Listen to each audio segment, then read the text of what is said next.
In 1237, the country of Goryeo was at war with the Mongols, a conflict that had begun in 1231. Goryeo only won once while the Mongol invasions were still ongoing. During the war, there are bodies and chaos everywhere, people are searching for weapons in every corner. A young boy and a girl are hiding behind some wooden slacks, when one of the soldier notices the cries of that little girl and walks beside them. The young boy hopes that they don't find them, and then the soldier turns away without searching. Just then, an old man finds them and decides to use them as slaves. The young boy grabs his wooden sword and tries to protect his sister while the old geezer walks towards them with a sword, wanting to kill them. Just then, the general shows up and asks the soldier what he is doing. The soldier tells him that they found two boys hiding and wants to kill them. However, the general looks at them with a creepy smile on his face and says that it would be a waste to just kill them as they should have some fun with those soft bodies first. He then orders the soldier to bring the iron skewer from his horse. When the soldier walks towards the horse, he finds another boy standing in front of them and wonders why there is still one alive.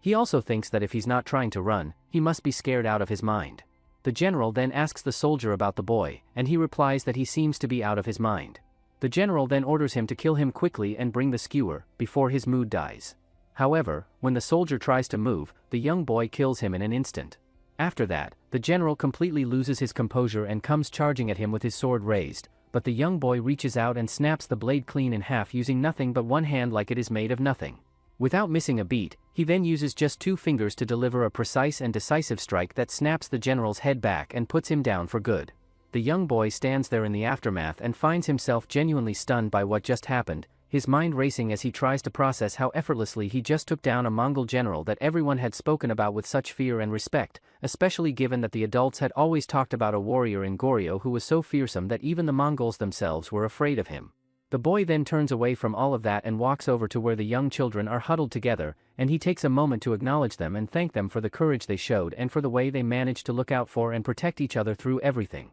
He then tells them in a calm and steady voice that he is going to go and deal with every last one of the threats still out there before coming back for them and asks them to stay hidden and keep out of sight just a little while longer until he returns. After that, the story steps back in time and gives us a look into the man's past, starting with the moment his older brother gave up his own life to protect him. During that difficult stretch of their lives they had been attacked on multiple occasions and were constantly on the run trying to survive, and during those times his brother had sat him down and told him everything he needed to know about who their father Mangiak really was as a person and the circumstances surrounding how he had died. Not long after all of that, the young boy ends up getting captured by a group of people and finds himself being handed a knife and thrown into a situation where he has no choice but to use it to defend himself against whoever comes at him. In the meantime, a guy is having a cup of tea in the building, saying winning the match is important, but in fighting arena, the spectator's opinion of how exciting the fight is matters just as much. A girl named Hongseal, who is the arena owner, tells him that a match between 6 ordinary slaves who haven't become his warriors or arena fighters yet,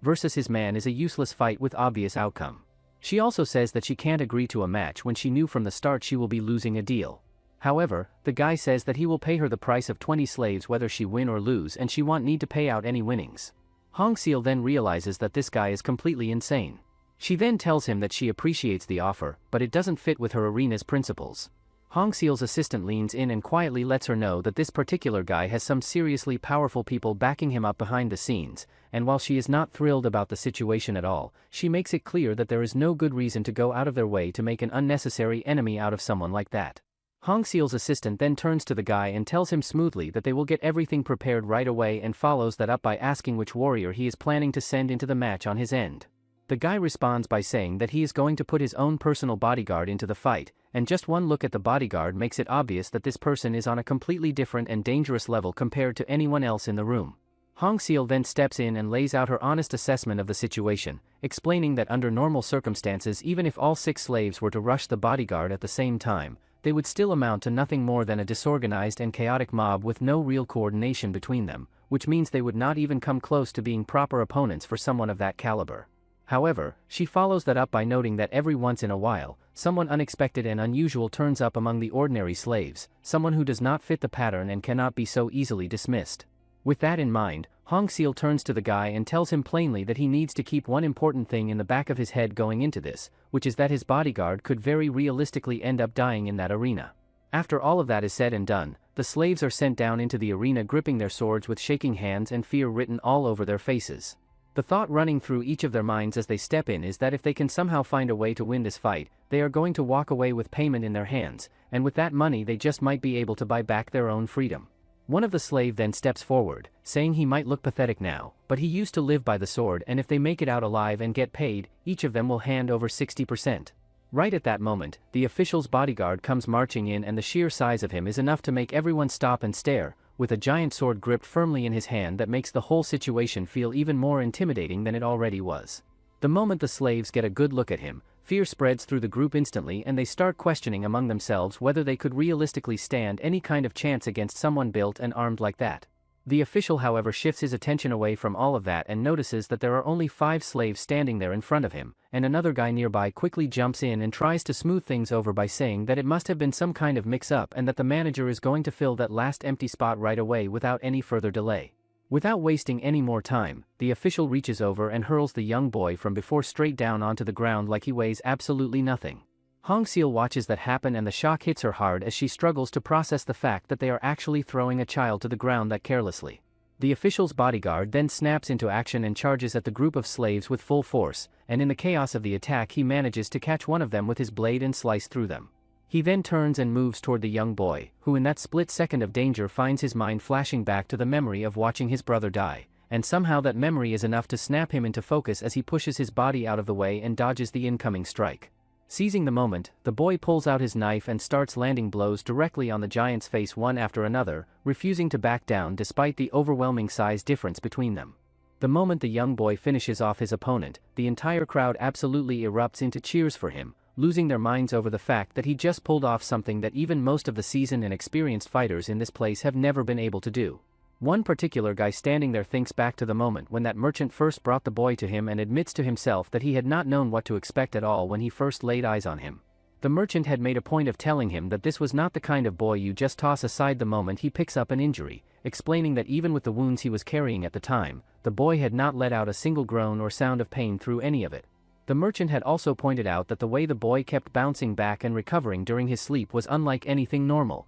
comparing it to the natural healing of a wild animal and suggesting that he seemed like someone who was simply born with the body of a warrior. The guy, however, makes it clear to himself that it was not the merchant's words alone that convinced him of any of this, but rather the sword wounds he saw covering the young boy's body with his own eyes that settled it for him. He thinks about how those particular cuts are the kind that only come from a long blade, the type of precise and powerful strikes that only someone at a master level would be capable of landing. He also lets himself think ahead a little, figuring that once this kid starts making a real name for himself out on that arena stage, there is going to be a whole lot of opportunity and attention heading his way because of it. It turns out this guy is none other than Wyrang himself, the vice owner of the entire arena operation. Meanwhile, on the other side of things, another official standing nearby cannot wrap his head around what he just witnessed, finding it almost impossible to believe that the young boy is moving with the kind of light and controlled footwork that belongs to someone operating at a master's level. Light footwork is when they use chi to speed up how fast their muscles contract and expand with repeated motion.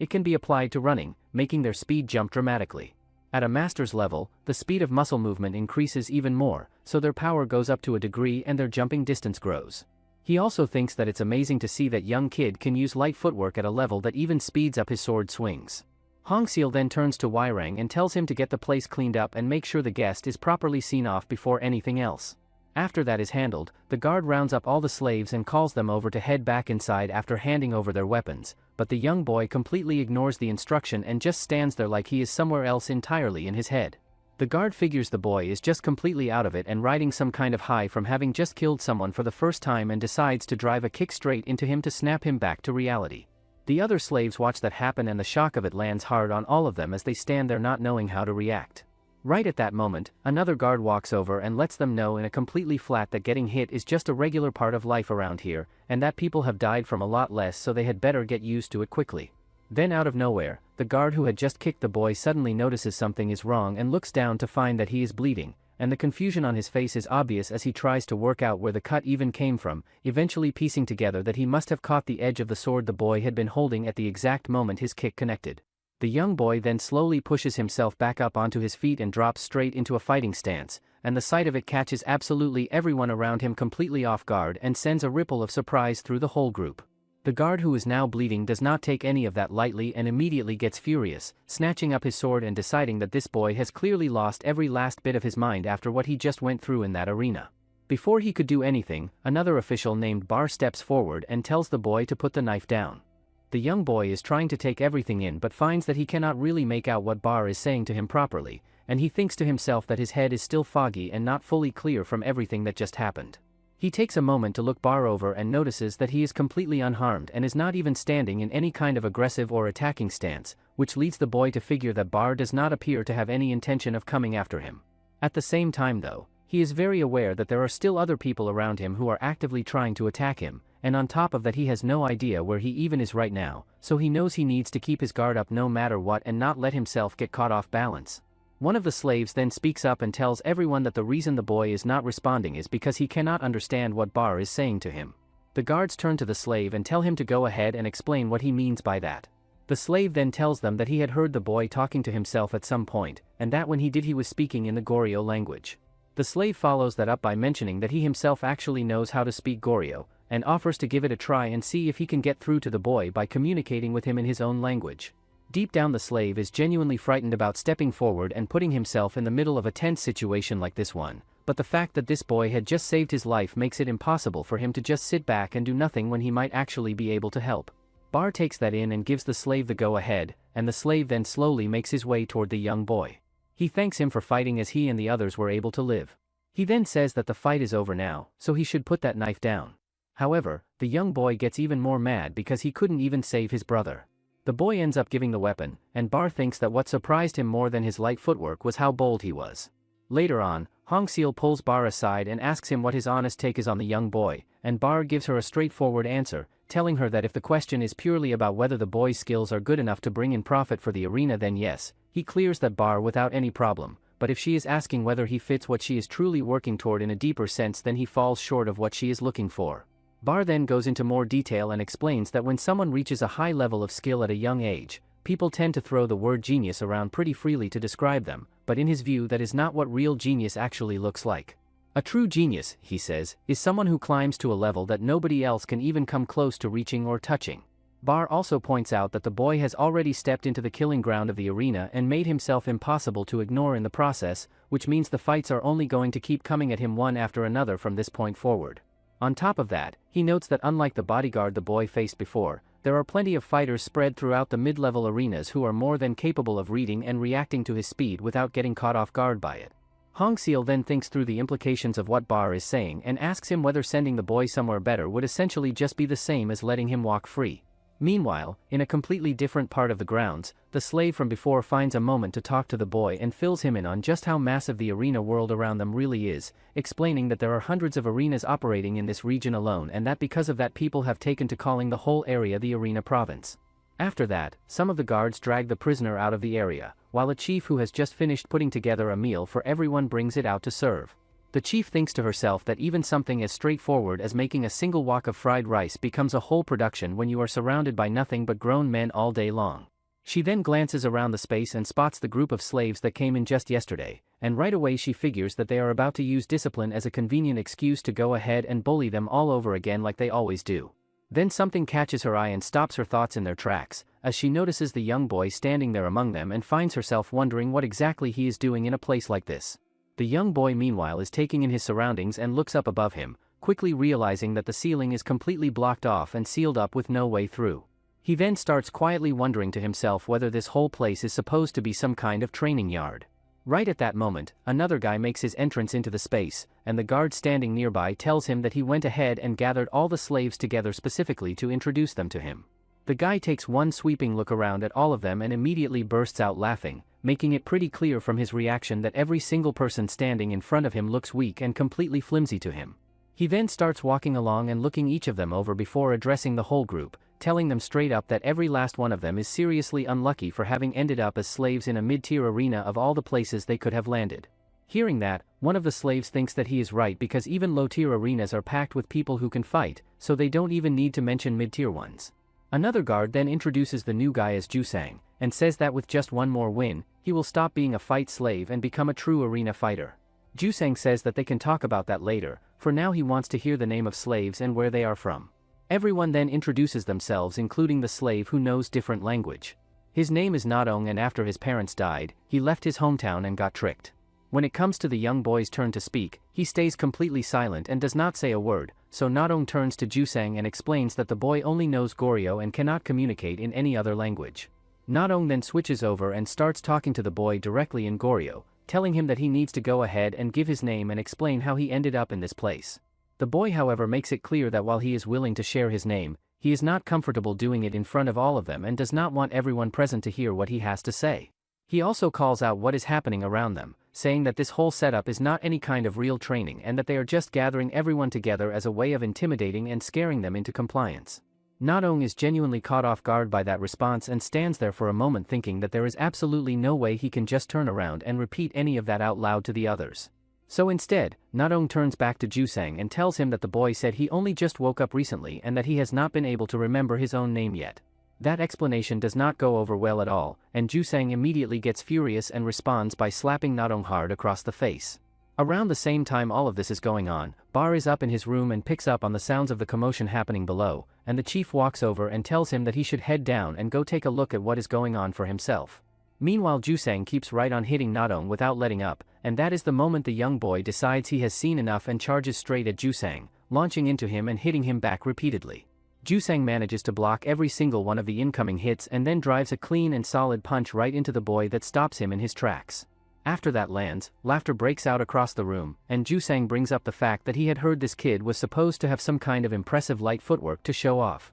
The young boy thinks that this guy is definitely strong, because even blocking that, his arm looks all bruised up. Jusang then again kicks him, saying once his breathing is disrupted, he will finish him before he recovers. He continues to kick the young boy around and tells everyone that people who use QI techniques, the strategy changes depending on the type, but the basics are all the same. He also says that if they land hits or wear down their stamina, they are no different from any normal opponent. He also tells them that it's not as easy as it sounds, but if they at least know they can be taken down, they won't lose so easily. Just then, Bar arrives and wonders if everything is over by now. He also thinks that Jusang is arrogant, but he is not completely wrong. He thinks that light footwork is actually the easiest QI technique to counter, and even in that match earlier, he only landed that surprise attack because the opponent didn't see the light footwork coming. So, just being able to use light footwork is impressive, but if he can't learn any other chi techniques, getting stronger will be hard. Later, the vice owner calls the massive build bald guy and punches him in the face. He asks him how they dare lay hands on something he personally came to claim.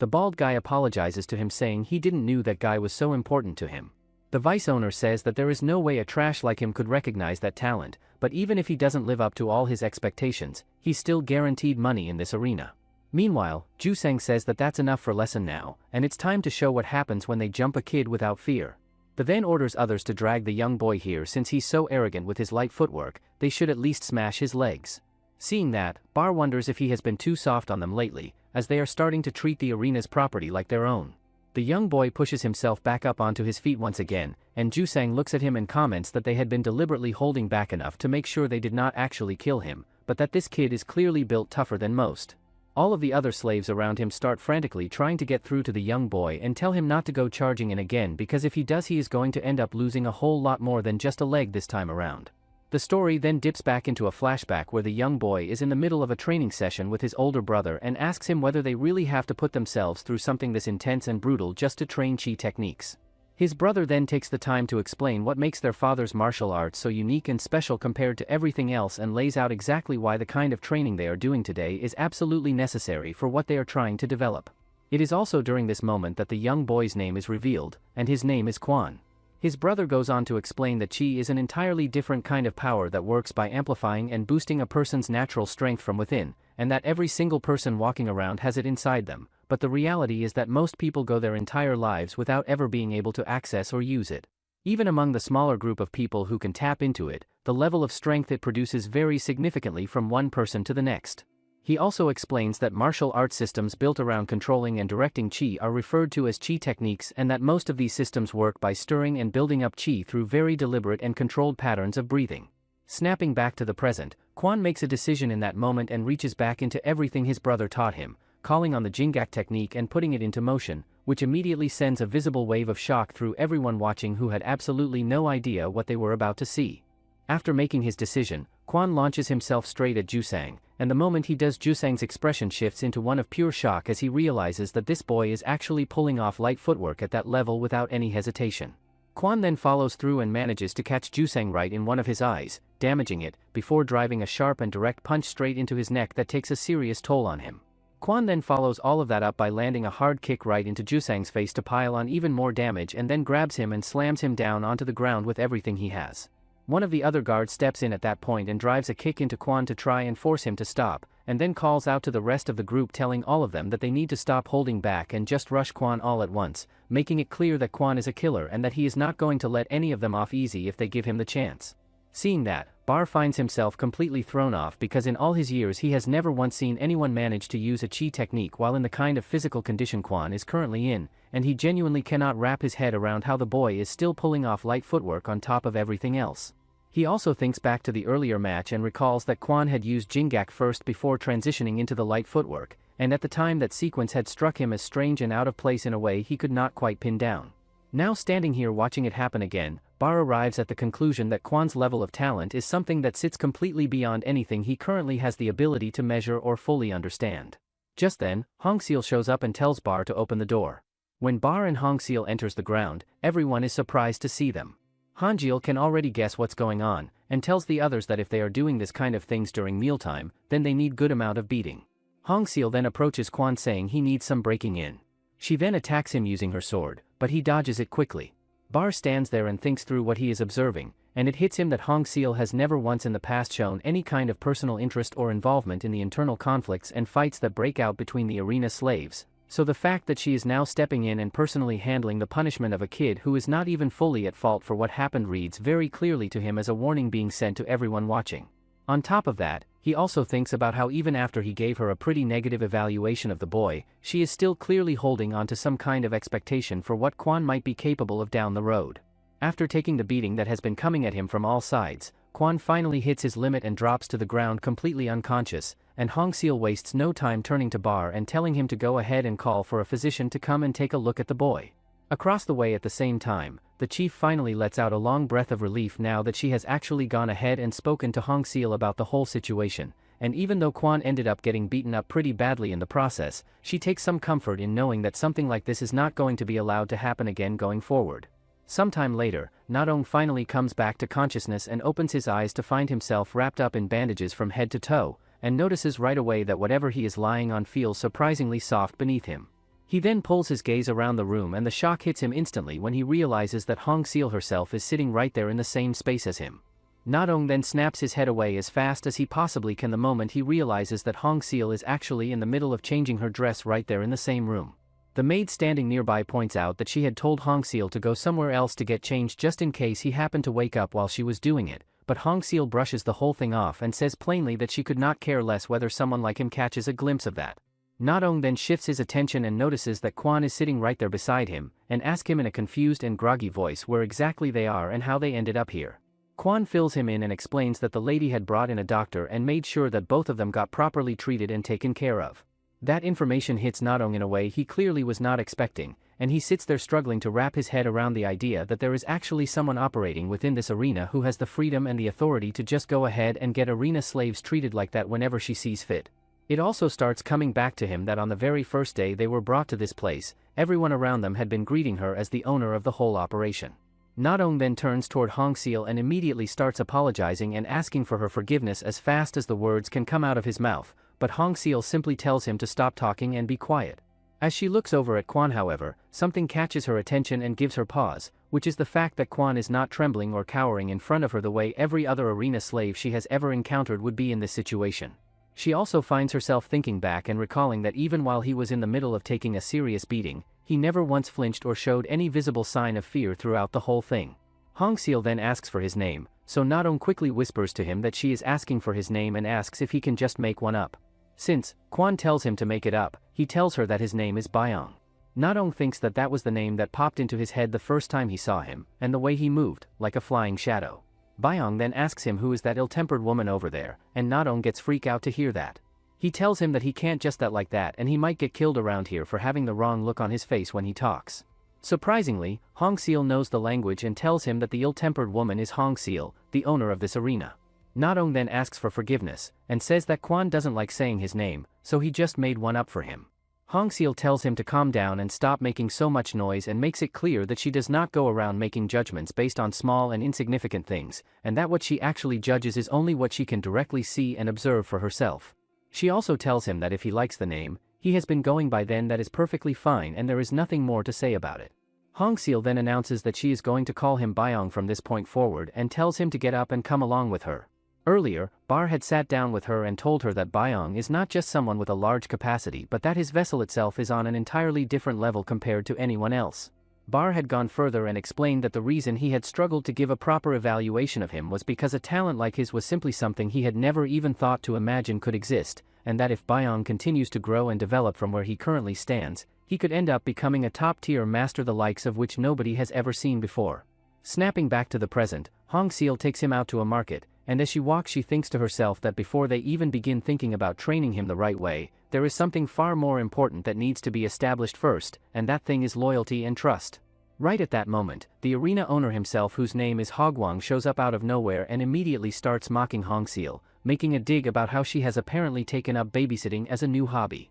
He also makes it clear that the two of them both know perfectly well that slave arena fights are nothing more than a business at the end of the day, and that if she is genuinely serious about moving up and competing at a top-tier arena level, she is going to need real and serious talent to make that happen. He then steps aside and introduces his own slave, whose name is Jiang, someone he says he went out and personally scouted himself. Jiang takes one look at Byong and says that he looks so completely weak and underwhelming that if he does not turn around and run away right now, he could end his life right here on the spot with a single blow. Byong's response to all of that is not exactly what anyone was expecting, as he simply starts yawning and casually mentions that sitting around listening to people chatter away in some language he does not understand has a way of making him feel incredibly sleepy. Hong Seal then turns to the other guy and smoothly explains that this kid is not really one for long conversations and follows that up by saying that the two of them need to get moving because they are already running behind schedule. Jiang then leans over to the guy and asks whether he wants him to just go ahead and take the kid out right here and now, but the guy tells him to hold off and wait,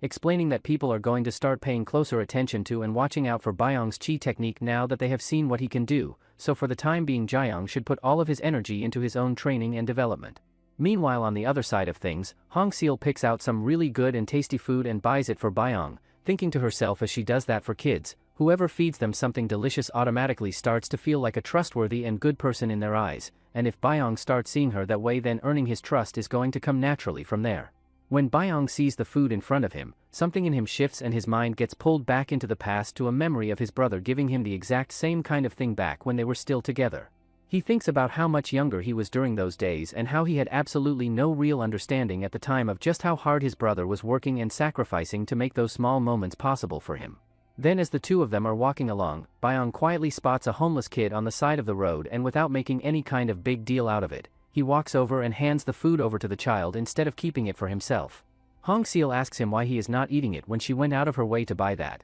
as once he goes back to the arena, he won't be able to eat treats like this. Byong says that he doesn't deserve stuff like that and just need whatever food keeps his body in shape to fight. Hong Seal then takes him to a restaurant and tells him to at least eat his meal, as he himself said that he needs to eat if he is going to keep fighting. Byong settles in and starts eating, and while he does, Hong Seal takes the opportunity to ask him something that has clearly been on her mind, which is how it is that he never once tried to make a run for it even during the moments when he clearly had the chance to do so. Byong looks at her and asks her straight up why he would ever want to run away in the first place, and she responds by pointing out that if he goes back to the arena he is going to be thrown into fight after fight where death is always a very real possibility waiting for him. Byong takes that in and tells her simply that the only reason he is staying and not going anywhere is because fighting is exactly what he came here to do, which clearly catches Hong Seal completely off guard. He then goes further and explains that his plan is to become the strongest person in this entire place, and once he has done that he will walk out on his own terms, and nothing about that plan involves running.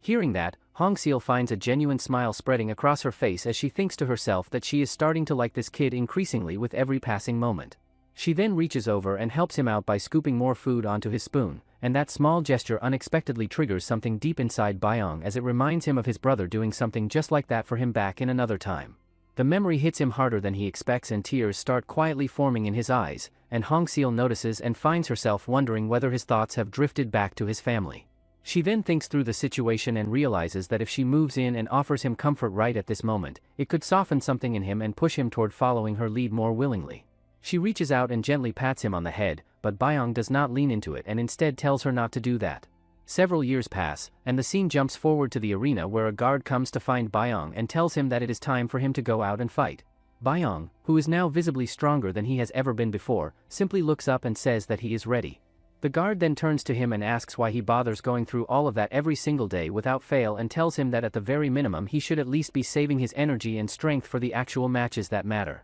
Byung simply replies that what he just did was nothing more than a warm-up to get himself loose before the real fight gets underway. The guard does not let it go and starts up with the mocking again, so Byung does not waste any time and tells him straight to his face that he is so far above him in terms of strength that he could put him on the ground and knock him out in a single shot without breaking a sweat. On his way out to the arena, Byung comes across a group of the other slaves who let him know that they have all come out to watch his match and cheer him on. They also open up a little and admit that while they have managed to stay alive up to this point, the reality of their situation is that any given day could be their last and there is nothing they can do to guarantee otherwise. Byung listens and then tells them plainly that whoever he is being put up against today is not something they need to spend any energy worrying about because he is going to handle it, and that their focus should be on looking out for themselves instead. Nadong stands there listening to all of this and thinks quietly to himself that they all already know deep down just how far above them Byung really is in terms of ability, even without him ever having to say it out loud. But at the end of the day, no matter how strong he gets or how many fights he wins, to all of them he is still just that same kid they first crossed paths with when everything started, and because of that they are always going to worry about him no matter what he says. On the other hand, Hongseal tells someone to cancel the match, but the guy says that they have already turned down Byung's fight so many times that Theater Arena's reputation has taken a big hit. The official then says that they accepted a match request from a noble already and if they cancel now, the losses will be huge. However, Hongseal says that she will bear the loss as he has to cancel it. She also mentions that the official seems like crossing the line lately, but he replies that he is saying this because he cares and he knows she still expect great things from Byung's talent. He also says that all he has till this day is just light footwork and his cutting technique and movement are superb, but that alone won't let him touch top arena fighters. Byung's match starts off with a real arena fighter named Gwaku who used to be pretty famous, then disappeared. The crowd gets hit with a wave of shock when they realize that the person standing across from Gwaku is none other than Byung, someone who as far as most people know can only really use light footwork and not much else beyond that. Gwaku stands there and finds himself wondering why the noble even wanted to set up a match like this in the first place and then reminds himself that the noble has never really been someone who is easy to read or figure out. Right from the very first moment the match starts, Byung does not hesitate and charges straight at Gwaku with his knife already in hand, and the speed of that opening move catches Gwaku completely off guard as he finds himself wondering what on earth is wrong with how fast this kid is moving. Gwaku then decides to stop holding anything back and charges right back at Byung with full force and manages to connect with a hit that lands solidly. Byung takes the impact and immediately registers just how fast and how strong this guy really is, and the force behind that single punch is enough to leave one of his bones broken. Everyone watching comes to the same conclusion pretty quickly, figuring that with an injury like that there is no way Byung is going to be able to keep using his light footwork, and that the match is essentially already over. Bar watches from his spot and thinks through what just happened, noting that the raw force needed to swing a steel club combined with the speed Gwaku is showing with his footwork makes it clear that Byung's opponent is simply above him in every single category there is. Byung himself takes all of this in and thinks that this right here is what a real arena fighter looks like, and with that realization settling in he gets himself ready to truly begin the match.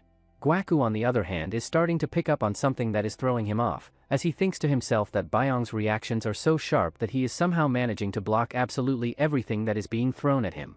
A guy sitting in the crowd with a noticeable scar across his face watches the match closely and thinks to himself that being able to keep a chi technique going even with broken breathing does sound impressive on the surface, but once a person actually understands the trick behind how it works, it stops being anything particularly special or remarkable. Byung then makes his move and goes for a strike on his opponent, but Gwaku reads it and gets out of the way without much trouble at all. Bar watches that exchange and thinks through what it means, noting that under normal circumstances when someone is visibly hurt and dealing with an injury, most fighters automatically assume that the injured person is no longer capable of using chi techniques anymore, and that assumption is exactly why they keep getting caught off guard and struggling to avoid Byung's sudden attacks when they come out of nowhere. The fact that Gwaku dodged it like it was nothing however tells a completely different story about what kind of fighter he is dealing with. The opponent then finds his opening and drives his massive weapon into Byung with serious force, catching him completely off guard and leaving him reeling. Byong processes what just happened and figures that the only reason he managed to push him away in that moment was because Gwaku had gotten too close to generate a full swing with his club, but even with that working in his favor, the damage is real and his back feels like it has been completely shattered from the impact. The opponent then follows up by driving a kick straight into Byong that sends him flying across the arena and crashing hard into the wall. Gwaku thinks to himself afterward that he barely felt any real resistance on impact, and that the only thing worth acknowledging is that Byong managed to jump back in that split second before the full force connected, which at least shows that his reaction speed is genuinely good. In the meantime, Bar wonders if the opponent understands Byong's martial arts or not, but he's an experienced fighter. He also thinks that he keeps his distance so there's no opening for a surprise attack, and breaks his opponent down with clean, solid blows. The other official says that he was expecting Byong to put on a real show, but this is disappointing. The other guy watching from the side decides to weigh in and tells Byong that they had all expected a great deal from him when they first saw how young he was and already using light footwork, but that he never actually grew beyond that starting point and developed further, and that at the end of the day he is nothing more than a slave who happens to know light footwork and nothing else worth mentioning. Gwaku meanwhile thinks to himself that while Byong's movement has genuinely been good throughout the fight, the hard reality is that unless someone dodges with absolute perfection every single time, there is simply no way their body comes through something like this without taking serious damage. Then something shifts inside Byong as the memory of his older brother's death suddenly surges up from somewhere deep inside him and ignites a fire that had not been there a moment before. The story then slips back into a flashback where Byong and his older brother are spending time together out in the forest, and his brother tells him that being able to keep a chi technique functioning properly even when the body is exhausted or hurt is something that only true masters are capable of pulling off. His older brother then makes a decision in that moment to share something with him that carries even more weight than anything else he had planned to pass on, something he had originally intended to hold back until Byong was older and ready for it. Snapping back to the present, Byong pushes his broken body into motion and dodges his opponent's incoming strike, and while the move works, he still ends up taking damage as his arm gets cut in the process. But without letting even that slow him down, Byong drives his blade straight into the opponent's neck in one sharp and decisive motion.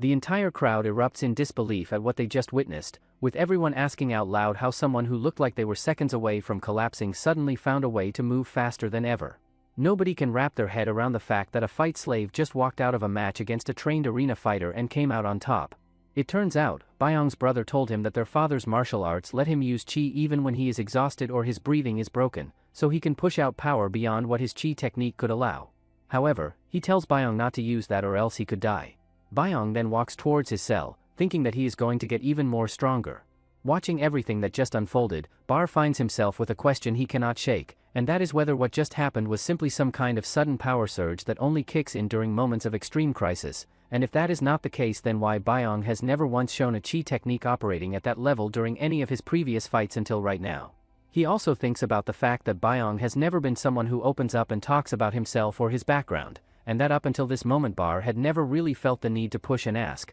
but now for the first time he finds himself genuinely curious about the martial arts Byong has been trained in and who exactly the person behind that training was. As it turns out, chi techniques as a whole are generally broken down and categorized into three distinct types, which are light body techniques, power boosting techniques, and explosive chi techniques. Light body techniques work by using chi to speed up the rate at which the muscles contract and release during repeated movement, and because of that they can be applied to continuous motion in a way that typically makes explosive running significantly faster than it would be otherwise. When someone reaches the master level with this type of technique, the increased speed of the muscles also starts generating a noticeable boost in raw power as a secondary effect, and it also extends the distance and height of their jumps in a way that would not be possible without it. Power boosting techniques on the other hand work differently by directing chi specifically into concentrated muscle groups, which results in a significant increase in the person's ability to lift heavy things and maintain a crushing grip strength that goes well beyond what the body could produce on its own. In the same way that light body techniques are built for sustaining speed across continuous movement, a master of power boosting techniques is actually capable of pulling off a single explosive jump that goes faster and farther than even a master of light body techniques could manage in that same one-time burst.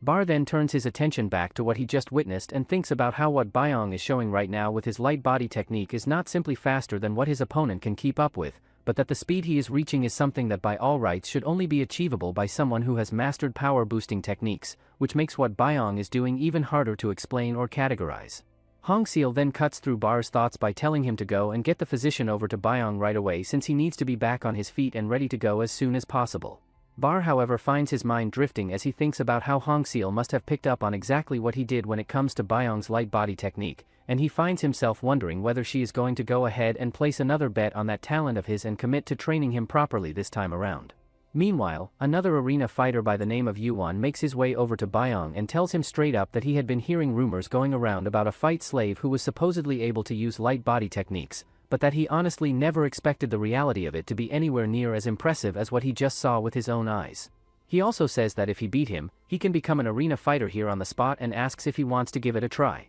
Byong just walks by him saying if he moves to another arena he might think about it. Later, Byong gets checked up by a physician who tells him not to move too much for a while, or else the bone won't set properly. Hongseal then arrives and hits Byong in the head out of nowhere, saying if he is going to train by jumping into life or death matches, he might as well say he want to die. Just then, a granny shows up who is the arena overseer and says that they should bury Byong here and end it. After that, Bar arrives and informs Hongseal that the vice owner forced another reckless match. As it turns out, the other slaves find themselves going up against a mysterious guy whose face is partially hidden and carries a noticeable scar across it. One of the slaves thinks to himself that if this person is an actual arena fighter then he is going to be dealing with someone on a seriously dangerous level of strength. The mysterious guy then reaches up and pulls off his mask and hat, revealing his face, and makes it clear that he is going to come back and kill everyone connected to this arena sooner or later, and that for today he is willing to settle for what he has already done. Nadong takes one look at the exposed face and something clicks immediately as he recognizes the guy as the exact same person who had attacked him before, and even though the scars scattered across his face make him look different enough to cause some initial confusion,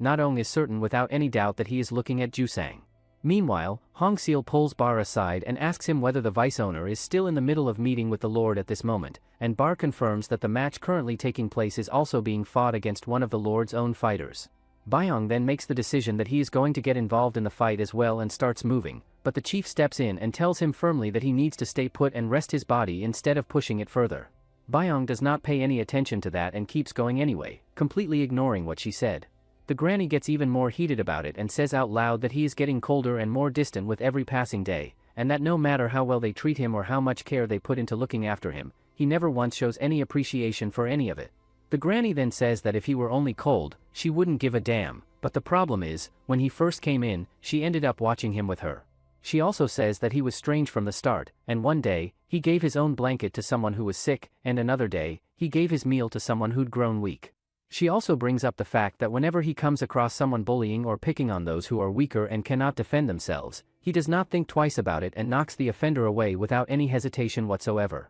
She then adds that she has seen a whole lot of different things and all kinds of people throughout her life, but that he is genuinely the only person who has ever managed to shock her the way he does. The granny also points out that in a place where simply keeping yourself alive from one day to the next is already a hard enough challenge on its own, she has never once in all her time there seen anyone actually take it upon themselves to look out for others the way he consistently does, and that is something she has never forgotten. Back down on the ground, one of the slaves tries to reach out to Jusang and asks him how he has been doing all this time and then tells him that they really need to go ahead and bring the match to a stop before things get any worse. Jusang does not respond to any of that and simply reaches down and straps on his knuckle bar without saying a word, making it perfectly clear that stopping this fight is the last thing on his mind. He then launches himself straight at one of the slaves and connects with a hit that sends the guy crashing hard to the ground with serious force. Another slave steps forward and demands to know why Jusang is trying to turn this into a real and full-blown fight that none of them are going to be able to walk away from in one piece. Rather than giving any kind of answer or explanation, Jusang just charges directly at him and swings a punch without hesitating. In that same moment, one of the more massively built slaves decides to step in and goes for an attack on Jusang, but Jusang catches him with one hand, stops him completely in his tracks, and sends him flying without breaking a sweat. At that moment, Byong arrives and gets shocked thinking that there is no way the slaves can beat someone like him. After everything that just went down, the crowd buzzes with the collective realization that if Jusang is an arena fighter who has mastered power-boosting chi, then 5 fight slaves standing against him amounts to absolutely nothing and the outcome was never really in question. One of the slaves stands there thinking about how Jusang was already dangerously strong before any of this, and now on top of that raw strength he has gone and added power-boosting chi to his arsenal, which makes him an entirely different and far more terrifying threat than he ever was before. Byong stares at him and thinks to himself that this is without a doubt the same guy he went up against back in that earlier fight, and that he is completely certain that Jusang had not been able to use any kind of chi at all during that encounter. That realization then turns into something that eats at Byong from the inside, as he gets furious with himself for having stayed stuck at the same level while Jusang somehow went out and managed to master power boosting chi within just a few years of time. The vice owner watches the whole situation unfold from where he is standing, and his thoughts drift back to the time when Jusang had caused a serious problem at the arena, recalling that since he had been right on the edge of earning his freedom at that point, they had decided to let him walk away without any real punishment. Since he left with absolutely nothing to his name, the vice owner figures he probably never got access to any kind of proper treatment or care for his injuries during that time. At that moment, Hong Seal comes walking in and does not waste a single second before reaching out and slapping the vice owner hard across the face, demanding to know what exactly he thinks he is doing when she had already made it crystal clear to him that crossing the line was not something she was going to tolerate. The vice owner asks her if he not have this much of authority and says that she may have founded this arena, but he invested a lot of connections and money into it. He also says that if she is throwing a fit over something this small, he can't help but wonder what she will do if he really crosses the line. Bar then shows up and says that he don't know much about arena rights or politics,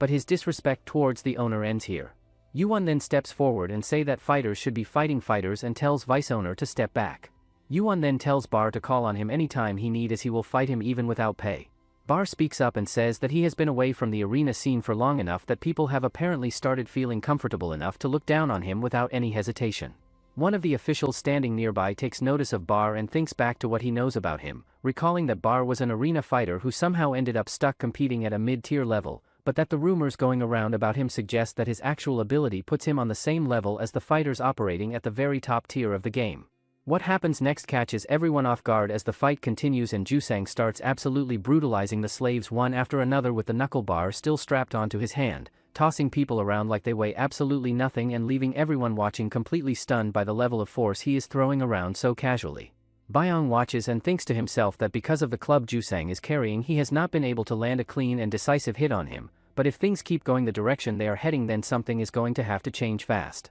Byong then raises his voice and tells Jusang directly to drop what he is doing with the slaves and come fight him instead, but Jusang just looks over at him and says that judging by the reaction he is getting from Byong right now, this whole situation sounds like it is only going to get a whole lot more entertaining once he finishes off every last one of them first. Jusang then turns and walks deliberately over to one of the slaves, reaches down, and wraps his hand around the slave's neck. Watching the situation spiral further out of control, Byong starts to panic inside and thinks to himself that he has to find a way to do something about this right now, because no matter what anyone says to Jusang, he is simply not going to stop on his own. Flashing back to the night before, Nadong is sitting there repeatedly banging his head against the wall while the others watch him and try to figure out why he is putting himself through that without having eaten anything either. One of them points out that tomorrow is going to be the first time Nadong has ever had to go into a fight completely on his own without anyone beside him. Byong, who is in the middle of his own training nearby, weighs in and says that if Nadong has that kind of time and energy to spare, he should be using every bit of it to think seriously about how he is going to approach the fight instead of wasting it on worrying.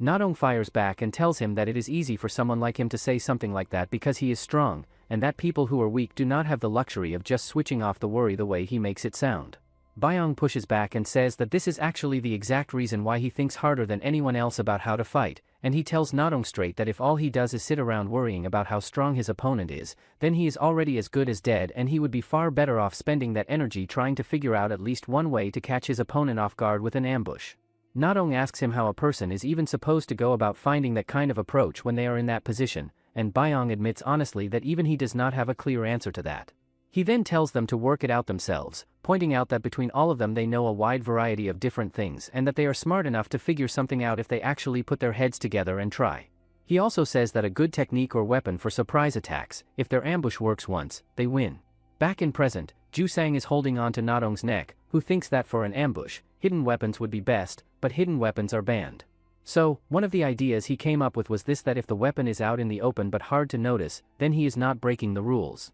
Using a blade on Nadong's foot, he hits Jusang, who gets injured and drops Nadong. Jusang wonders how he had a blade in his shoe, and Byong thinks that it was a weapon that's visible but hard to spot, and Nadong landed a perfect hit. He also thinks that now Jusang can't properly use power boosting chi and they have a chance to win. Jusang then moves to go after another slave, but before he can get there, one of the slaves releases an arrow that flies straight into his kidney and stops him in his tracks. The story then dips back into a flashback where Bar had sat all the slaves down and told them that starting from the absolute basics would normally be the ideal approach, but that the reality of their situation means they simply do not have that kind of time available to them. He had gone on to explain that if they want to build themselves up and get stronger within a short window, the smartest thing they can do is take whatever they are already good at and find a way to adapt and apply it directly to real fight situations. Bar then went around and asked each of them one by one to tell him what they were good at, and the slaves went through and shared their individual strengths with him. One of them hesitated and said that he was not particularly skilled at anything especially impressive, but that he was decent at slinging stones and that he could even hit birds out of the air with a fair amount of consistency. Bar had thought about that for a moment and told him that it was actually a genuinely useful skill to have, but then pointed out that throwing knives, hidden weapons, and arrows are all strictly banned inside the arena, which meant he would not be able to use that ability directly. Back in the present, that same slave thinks to himself that nobody ever believed that skill of his amounted to anything worth paying attention to, but that is exactly the reason he had made the choice to fight with a spear, because it still allowed him to throw with the same instinct and precision he had always had. After that, another one of the slaves pushes forward and charges straight at Jusang with a sword drawn and manages to land a clean slash across him that does real damage. With that decisive strike landing, the fight slaves pull off the win and the crowd absolutely erupts into cheers for them. Taking in what just happened, Byong can barely believe that they actually pulled off the win and finds himself thinking that every single one of them genuinely did a remarkable job out there. He then turns his attention inward for a moment and thinks about how he felt something different stirring inside him a little while ago during the fight, something he has not quite been able to put his finger on yet. Meanwhile, Bar turns to Hong Seal and tells her that each one of them stepped up and did exactly the part that needed to be done when it counted. The vice owner tries to brush the whole thing off by saying that Jusang is simply an idiot who let his guard drop way too much and that is the only reason things ended the way they did. Hong Seal then turns to the vice owner and tells him that thanks to him and everything he set in motion, they all got treated to a pretty entertaining match, so she supposes she should thank him for that. She also makes it clear that she is satisfied with how everything wrapped up, and since their guest is still present, she says they should go ahead and call it a day and leave things where they stand. Before she turns to walk away though, she stops and leaves the vice owner with one final thing to think about, telling him plainly that if he has no intention of actually listening to what she says and respecting the boundaries she has set, then he should pack up all of his fighters and slaves and get out of her arena entirely. Bar also takes a moment to address the fighter standing there and tells him that if the day ever comes where he walks out of this arena for good, he should look Bar up because he will be more than happy to give him all the fights he could ever want. The official then tells vice owner that he held back well, and for now he should stay low. Back in the cage, all the slaves receive their treatment and finds Byong sleeping. They talk about how he doesn't care if his comrades live or get hurt and he is just a cold-hearted kid who doesn't care about anything. Nadong says that they all know if something bad happened to them, Byong would do something, no matter what. In a flashback, Byong asks his brother why it is that they never pick up and use weapons during their training. He also brings up the point that if they went ahead and started training with weapons, getting stronger would probably come a whole lot more easily and quickly for both of them. His brother responds by explaining that their father's martial arts simply do not incorporate weapons as part of the system, and just as he is about to reveal something that sounds like it carries real weight and importance behind it, Byong suddenly snaps awake and the moment is gone before he can hear the rest. Byong immediately turns his frustration toward Nadong for waking him up, and Nadong tells him to stop wasting time being annoyed because Bar has been looking all over for him and he needs to get moving right away. Despite that, what is really eating at Byong as he gets up is the fact that he cannot remember what his brother was about to tell him, and the feeling that whatever it was carried some kind of real significance keeps nagging at him. Byong then makes his way over and meets up with Bar, who brings him to a specific spot and explains that what they are about to do here is also a form of training in its own right, because watching truly strong people go up against each other and feeling something from that experience has the potential to awaken something inside a person that normal training simply cannot reach. It turns out that the fight they are there to watch involves none other than Jaeyoung, who is squaring off against another arena fighter, and Bar tells Byong to keep his eyes locked on Jaeyoung the entire time because even though he comes from a mid-tier arena background, the level he actually fights at belongs firmly in the top-tier conversation. Jaeyoung's opponent takes one look at the situation and decides to open things up by mocking them, saying that Jaeyoung looks like nothing more than a kid standing across from him. Jaeyoung finds himself thinking that he might have actually crossed paths with or seen Jaeyoung somewhere before, but he quickly pushes that thought aside and tells himself that it does not matter either way and that nobody cares whether he has seen him before or not. What he does acknowledge though is that if Bar is watching to see how he reacts and takes things in, then he should at least make sure he actually pays proper attention to what is happening in front of him. The match then gets underway with fighter Dohak stepping into the ring to go up against Jaeyoung, who has already built up a reputation as something of a genius in the arena world. The visiting arena owner looks around and takes in the whole setup, and thinks to himself that he has traveled to and visited a whole lot of different arenas throughout his time in this business, but that this particular one stands out as genuinely unique in the way it is put together, being one large open single-story space that feels more like a training hall than a traditional arena, and with just the one ring keeping everything simple and straightforward. The visiting arena owner then adds that he finds the seating situation a little lacking when it comes to accommodating guests properly, noting that most people are just standing around with only the elevated platform and a small number of chairs available for anyone to actually sit down. The other arena owner fires back and says that when the fights being put on are good enough, nobody sitting or standing is paying any attention to whether they have a comfortable seat or not, and points out that this guy came all the way from the outskirts of the arena province and is standing there acting like some kind of professional critic. He also makes the point that every single guest who comes through leaves so thoroughly satisfied by the quality of the fights themselves that they simply do not have anything left to complain about when it comes to anything else.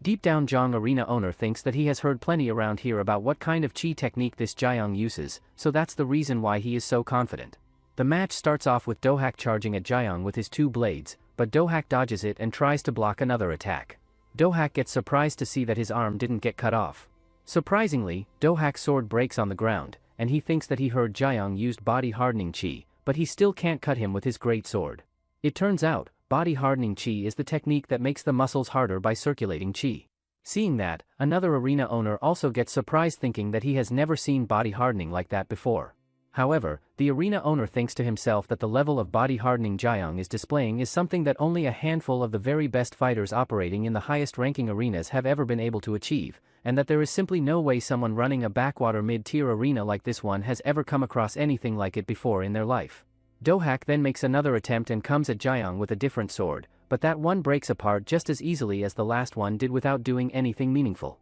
After that, Jayong drives his bare hand straight into Dohak and stabs through him, and even after the outcome of the fight has been decided and it is clearly over, he keeps right on going and continues attacking Dohak without pulling back at all. Bar then turns to Byong and asks him whether he is starting to see just how much the type of chi a fighter uses matters in a real fight, pointing out that no matter how refined and sharp someone's light footwork gets, they are still going to have a seriously hard time getting the better of someone built and fighting the way Jayong does. He also tells him that watching a genuinely strong opponent in action should serve as a valuable lesson on its own, and that simply knowing what a fighter operating at a higher level looks and feels like and experiencing that pressure firsthand is enough to push someone's growth in ways that regular training cannot always reach. Byong, however, does not respond to any of that and simply turns around and walks away without a word, thinking to himself that he grew up watching his brother fight and train at an extraordinary level every single day, and that what he just saw is honestly not going to come close to lighting any kind of fire under him or motivating him in the way Bar seems to think it should. Few days go by and Byong continues to train even more harder that even surprises the other cellmates. One of the slaves even mentions that he should do that in the training yard, but he keeps doing it whenever he's not sleeping, so it's uncomfortable for them as well. Nadong puts his hand over his mouth saying if he keeps it up, Byong might get really mad. Nadong thinks that something is definitely wrong and how he always felt like he was hiding his anger before, but this is the first time he has seen him bare his fangs alone like that. In a flashback, Byong's brother is training in the forest by breaking trees as if they are piece of cake, and Byong asks him when he will be able to do this too. Byong's brother tells him that he will need to use power boosting chi and body hardening chi first. That makes Byong excited. Byong's brother then explains that their father's martial arts can only be learned by someone with the talent to feel both body movement and the flow of chi very precisely, and not just anyone can learn them, but once he passed the first step creating the flow of chi through Jingak, he can use light footwork, power boosting, and body hardening chi. He also says that if he builds a feel for strength by training how he uses its power every day and get used to adding the flow of chi to his movements with light footwork, then all chi techniques becomes possible. Back in present, Byong thinks that he CNA use strength like brother, and he can use light footwork like brother, but he is furious about not being able to use another chi. Right at that moment, Hongseal shows up and asks Byong straight up whether what he is doing right now is him taking out his frustration or whether it is actual focused training. She also brings up the fact that watching that fight alongside Bar the other day clearly got to him in a way she was not expecting, and says that she genuinely cannot believe that seeing someone that strong was enough to shake him and put fear into him the way it apparently did. Byong looks at her and says once again with complete conviction that he is never going to let anyone beat him, plain and simple. Hongseal then turns and walks away, and as she does she thinks to herself that she would love nothing more than to give him more time to develop at his own pace, but looking at the way things are shaping up it is becoming increasingly clear that time is not something they have any more of, and that he is going to have to find a way to push himself to the next level on his own without waiting for it to come naturally. Meanwhile, the vice owner pulls aside a fellow associate and asks him whether he got the weapon sorted out the way he had been told to. The fellow man confirms that he made sure weapons only reach the people who are loyal to and following the vice owner, and that everything else was set up to be kept hidden away out of sight. The vice owner then tells him that when he gives the signal later today, everything gets set into motion and they move forward with the plan. That catches the fellow man completely off guard and the shock registers clearly on his face. The vice owner then lays out exactly how things are going to go, telling him that the owner is going to be taken alive while everyone else is simply going to die. At that exact same time, Jiang's owner makes his way over to Hong Seal and informs her that he is there to put forward a challenge with his representative Bar as the target. Hong Seal speaks up and tells him straight that Bar is not operating at a mid-tier arena level at all, and the other guy responds by saying that the same thing applies to their side as well and that they should not be underestimated either. Hong Seal thinks to herself that she already knows full well how impressive Jiang's body-hardening chi really is, but that the other guy is coming in with an awful lot of confidence that she finds a little hard to just take at face value. She then lays out the terms and reminds everyone that one of the fundamental rules of the arena province is that the side being challenged is the one who gets to set the stakes, and she announces that she is going to put up 10 gun of silver on top of whatever the spectators bring in through their own bets.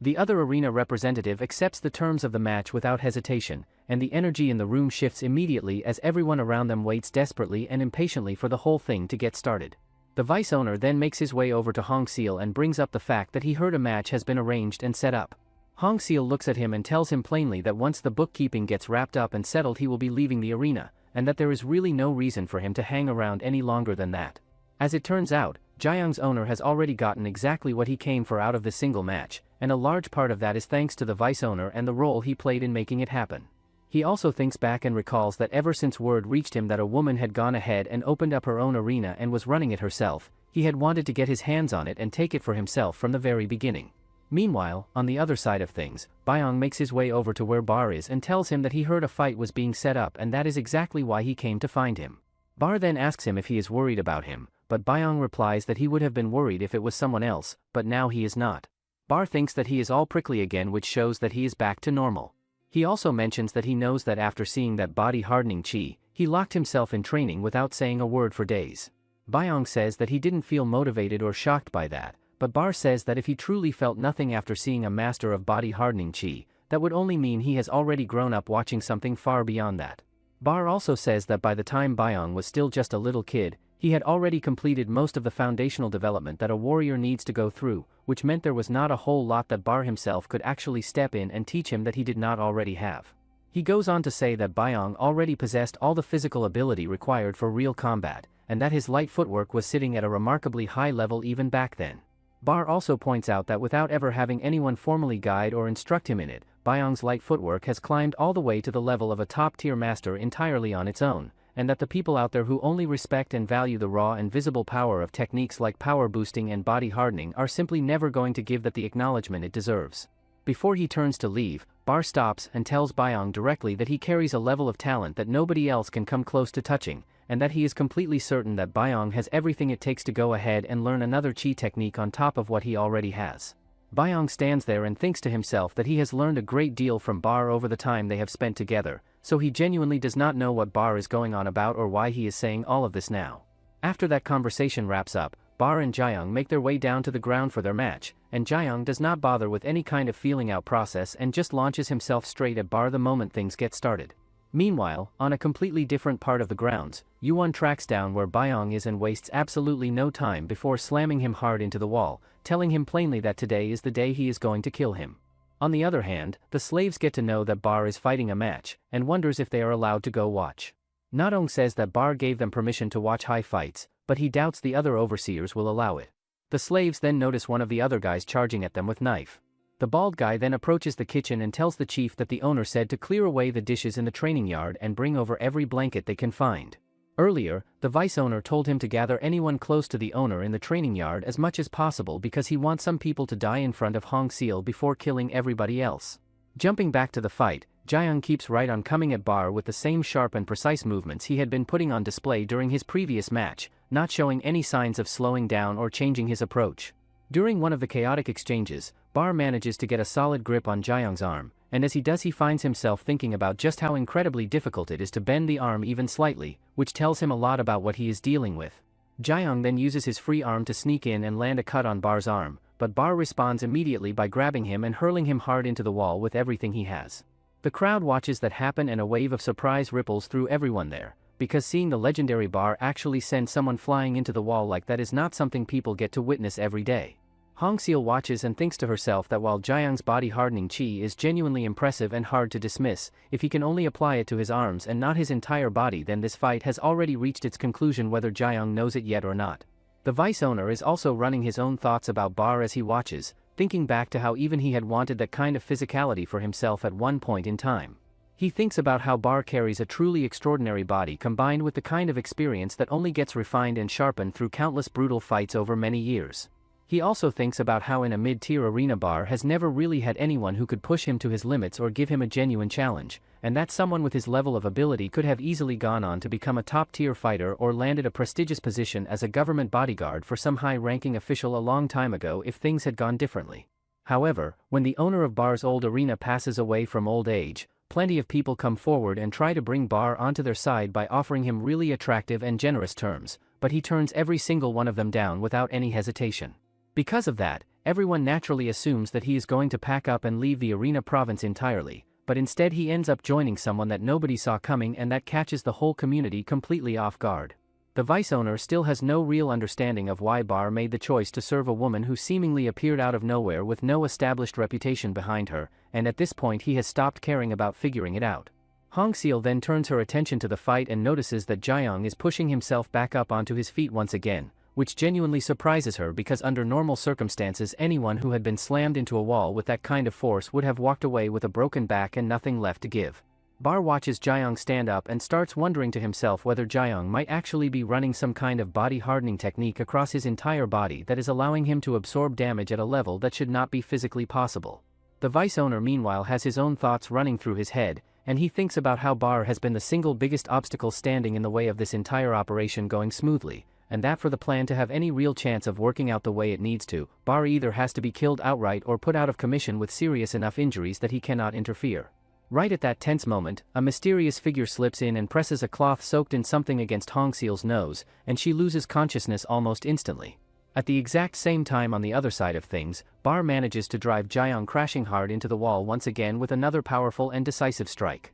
The vice owner turns to the official and comments that the fight is getting more and more entertaining to watch with every passing moment and says that it is genuinely a shame that he has to step away from it. He then tells the official that he is going to go ahead and take control of the Lord's property and make sure she gets delivered safely to his house, and that once the match wraps up the official can head straight back without any issues. The match then continues and Bar puts on a display of raw and impressive strength that leaves Jiang with virtually no room to fight back or create any kind of opening for himself. As the exchange goes on, Bar takes note of something specific about Jiang and notices that his fingertips are as sharp and precise as blades while his fists carry the kind of crushing density that makes them feel like iron clubs when they connect. The official then turns to the vice owner and points out that Bar appears to have the clear upper hand in the fight and asks whether he is comfortable with how things are going. Despite taking a serious and relentless beating, Jiang somehow finds the will to push himself back up onto his feet once again and face Bar. Jiang glares at him and tells him with fury in his voice that he is nowhere near done and is not going to go down that easily, but also admits that Bar has genuinely gotten on his nerves in a way that is hard to shake. The vice owner watches all of this and thinks to himself that while it looks like Jiang has absorbed a lot of hits throughout the fight, most of them are really just surface level scratches when you look closely, and that Bar is not going to come out of this completely fine either, because even the punches from Jiang that did not land with perfect precision are still doing real and meaningful damage underneath it all. He also believes that at their level, those injuries won't stop him from using chi, but if Jiang's attacks land cleanly even a couple of times. After that, Jiang charges at Bar with bunch of moves, and he tries his best to dodge those. Meanwhile, the granny and chief are working together to clean up the dishes. The chief tells the granny to rest as much as she can because if she starts resting now, she will stay healthy and live longer. The chef then notices bunch of thugs entering the room, and she tells them that they are still cleaning. One of the guys says that they have to stay here, so they shouldn't worry about them. Hearing that, the chief looks around with a confused expression and wonders what on earth is going on with the atmosphere around here and why everyone is gathered in this spot when they should all be over at the training yard where they belong. Meanwhile, the fight between the slaves and the bad guys is still very much ongoing, but the slaves are somehow holding their own and managing to take down their opponents one by one through sheer determination and teamwork. Nadong calls out to his comrades and tells them that they absolutely need to get their hands on weapons as soon as possible, which means they have to make their way to the training yard right away, and on top of that they have to find Byong before anything else happens to him. As Nadong looks around and processes everything unfolding around him, He picks up on the fact that they are clearly not the only ones being targeted in all of this, and that the sheer scale and coordination of everything happening at once points very clearly to the fact that there is a specific goal behind it all and that somebody with a plan is pulling every string from behind the scenes. At the same time, Byung is locked in on the power-boosting chi that his opponent is putting out and thinks to himself that this guy's level might actually be right up there with Bar, which tells him everything he needs to know about how dangerous this fight really is. His opponent looks at him and tells him that he has absolutely no idea what someone like him, a complete nobody, is even relying on to act as tough as he does. Byung, however, is not focused on what his opponent is saying and instead his mind is running through the situation practically,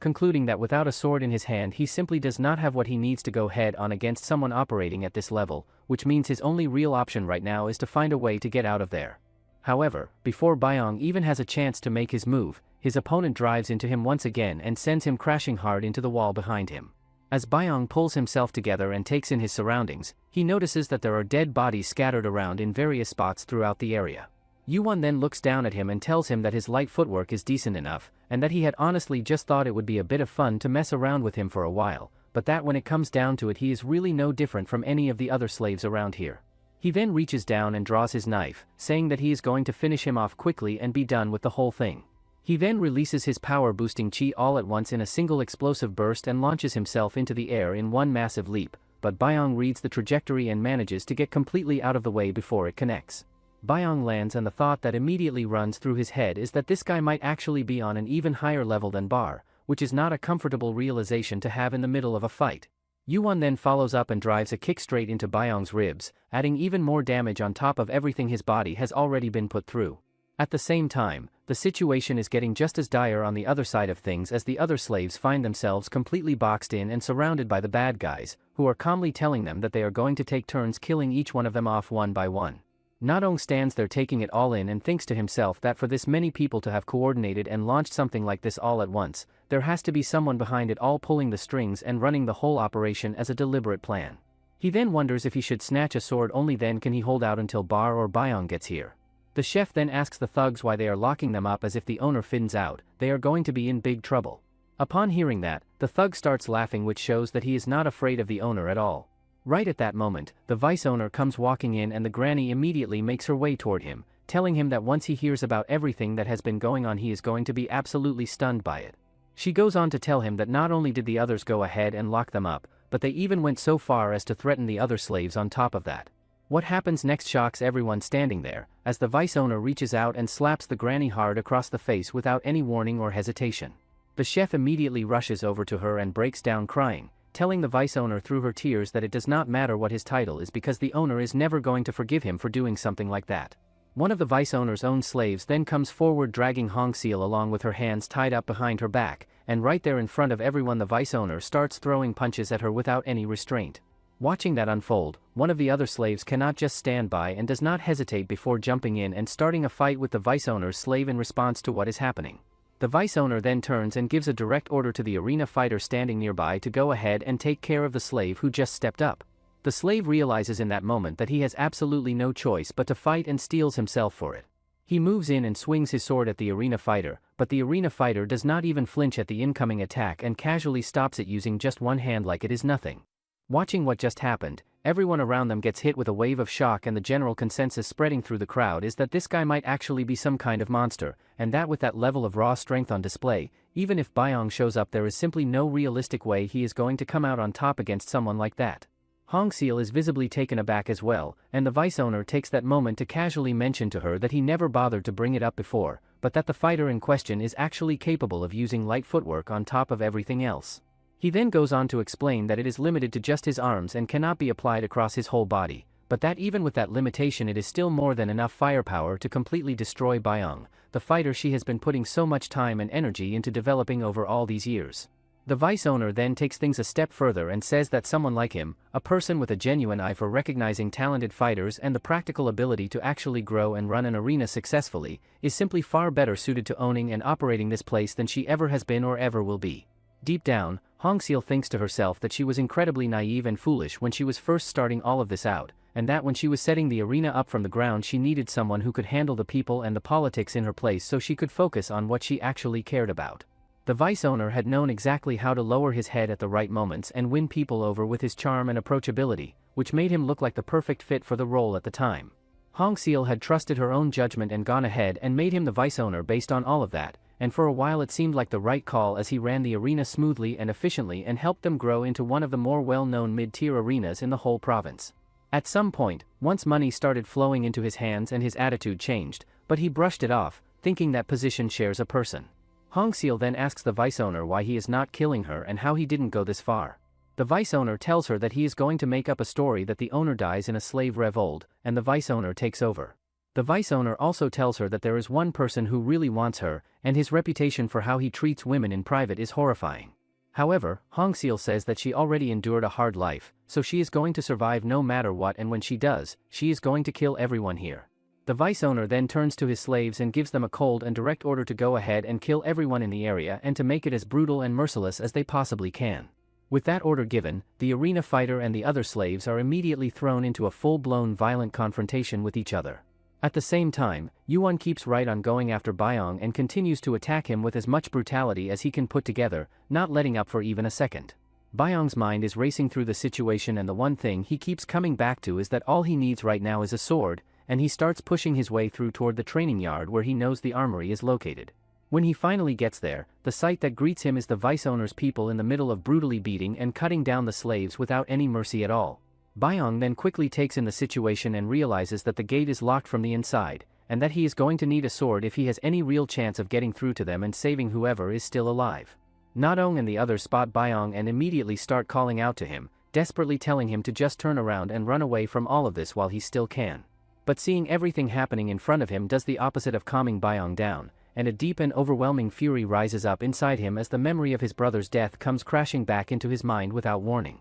In that moment, he makes the decision to reach back and call upon the same chi that his brother once used, pushing himself toward something he has never fully tapped into before. Right at that moment, Yuan catches up from behind and drives a stab straight into Byong's back before he can react. As the pain hits him, Byong's mind drifts back to the very first time he ever picked up a sword in this place, and how the moment he used it he took down his opponent with a ease that surprised even himself, and how it felt in that moment like his entire martial arts had jumped up to a completely new level all at once. That experience had planted a thought in Byong's head that if he trained with weapons he could get stronger at a much faster rate than he ever could going barehanded, and from that point on he sets a clear goal for himself that if he can combine sword work together with both power-boosting chi and body-hardening chi running at the same time, he is going to reach a level of strength far beyond anything he can currently access. Because of that goal, except during sessions of pure physical conditioning, he never once let go of his sword and treats it as an extension of himself at all times. However, no matter how many years go by and no matter how hard he pushes himself in training, like his very life depends on every single session,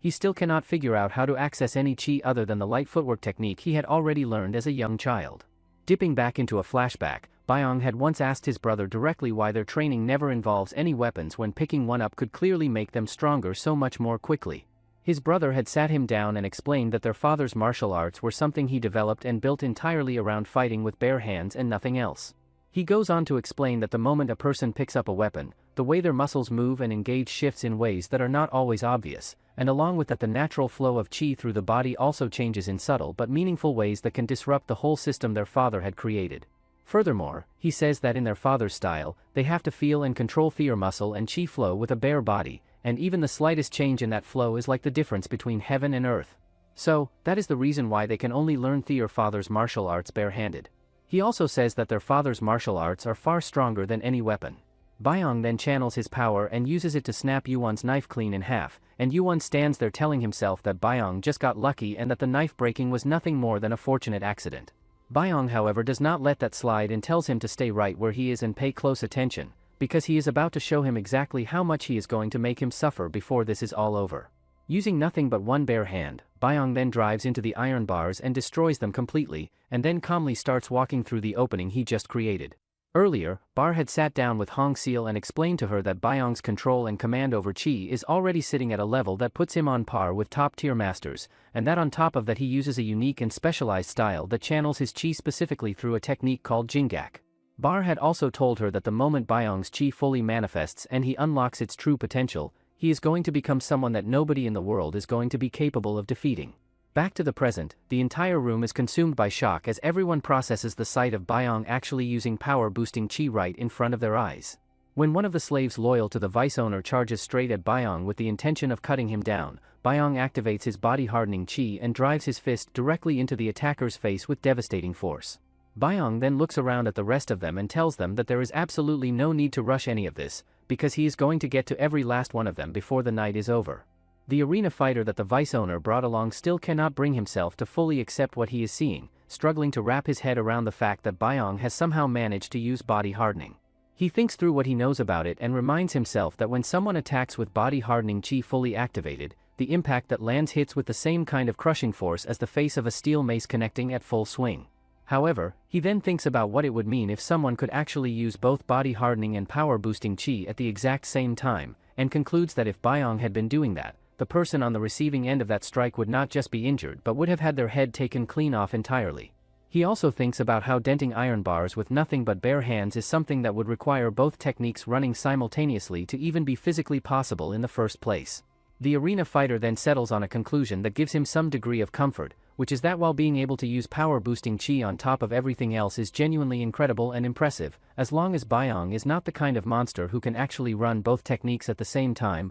all it really means is that he has more weapons available to him than the average fighter and nothing more beyond that. Byong then turns and addresses everyone there, telling them plainly that he does not care in the slightest whether they end up killing each other or not when it comes to the vice owner's people. He then says that the slaves and the others here are a completely different story because they are not like those people, and they are not like him either, as they have never walked a path built entirely around slaughter and killing. He also opens up and admits that he himself came into all of this carrying nothing but killing intent in his heart, and that it was the slaves and the chefs of this place who somehow reached through all of that and gave him the first real warmth he had ever felt. After that, Byong starts killing everyone with just bare hand, and the arena fighter is surprised that Byong is even using body hardening on his legs, and he is sure that he can't use another chi technique at the same time. Everyone present then notices that Yuan is also there in the mix, and the vice owner feels a surge of confidence as he thinks to himself that with Yuan's power boosting and Momon's body hardening working together on the same side, there is absolutely no way they can lose this. Yuan, however, is thinking through the situation from a much more tactical angle, and his conclusion is that body hardening is far from the unbeatable and invincible technique that people tend to assume it is,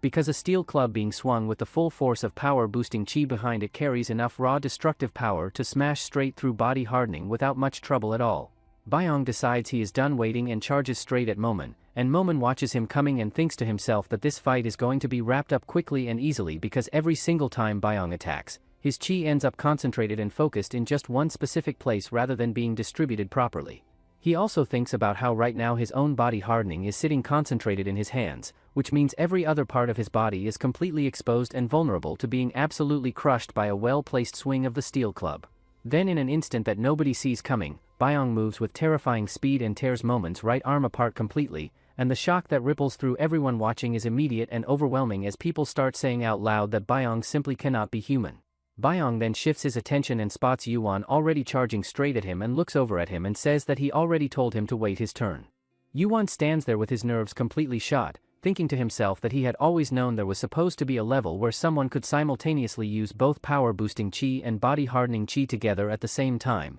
but that this is the very first occasion in his entire life where he is actually standing in front of something like that and seeing it with his own eyes. As he takes it all in, Yuan thinks that the reality of it is actually a little different from the way he had always pictured it in his head. The vice owner is equally losing his composure on the other side of things, his mind spinning as he tries to process how something like what he is witnessing is even physically possible, and the thought hitting him hardest is that if his entire plan falls apart right here and now because of this, the people behind him are going to have him killed without any hesitation. He then turns to Yuan and gives him a direct and desperate order to get in there and do something about it, telling him to go after Byong and finish him off, and sweetening the demand by promising to pay him 10 times his standard fight fee to make it worth his while. Yuan, however, is completely paralyzed by fear in a way he has never experienced before, and he thinks about how throughout his entire fighting career he has never once been afraid to step up against someone stronger than himself. What he is looking at right now is something on an entirely different level, and he thinks to himself that this is not the kind of overwhelming strength where a solution can be found because stepping in would simply mean dying on the spot without any chance of recovery. Yuan then lets his weapon fall from his hand and drops it to the ground, announcing openly that he is accepting his defeat right here and now because he has absolutely no desire to throw his life away. Byong says that it doesn't matter as he killed so many people, but Yuan tells him that he only fight people who are worth fighting and he didn't kill anyone. One of the bald guys then puts a knife over Hongseal's neck, saying if Byung move recklessly, he is going to kill her. The vice owner also takes out his sword and puts over the chef's head. The vice owner then tells Byung that no matter how strong he is, he can't just kill them both and save the hostages at the same time. He then instructs the others to attack Byung as now he can't move easily. Meanwhile, Bar and Jiang are still locked in their fight and both of them continue to put on a genuinely impressive display that keeps everyone watching completely riveted. Bar thinks to himself that if this exchange keeps going the way it is only a matter of time before he ends up eating a hit that he is not going to be able to just shake off. Bar then makes his move and grabs Jiang's arm to send him flying into the wall again the same way he has been doing, but this time it does not work out the way he planned as Jiang uses his other hand to get in and injure Bar before the throw can be completed cleanly. Right at that moment, Bar reaches for his knife and drives it across one of Jiang's eyes in one sharp and precise motion. Seeing that land, Jiang's owner immediately tenses up with nerves because he had already made it clear to Jiang beforehand that letting his guard slip was not something he could afford to do. He also thinks to himself that in most fighters, taking a hit like that to the eye triggers an instinctive freeze response born from the sudden fear of death, leaving them unable to move or react properly. Jiang stands there in that moment and finds himself wondering whether Bar had been working toward this exact outcome from the very beginning of the fight and had been setting it up the whole time. The owner then thinks to himself that Jiang should never have pulled his hand back when he did and should have just kept driving it forward with everything he had instead of hesitating. After that brief exchange, Bar moves in and takes out Jiang's other eye as well and then draws his knife across Jiang's neck in a clean and deliberate motion, making it absolutely clear to everyone watching that there is nothing weak or past his prime about him whatsoever. The crowd starts talking among themselves and says that at first the two of them looked like they were on completely even footing, but that as the fight went on it started to feel more and more like Bar was sitting just a few steps ahead of where Jiang could reach.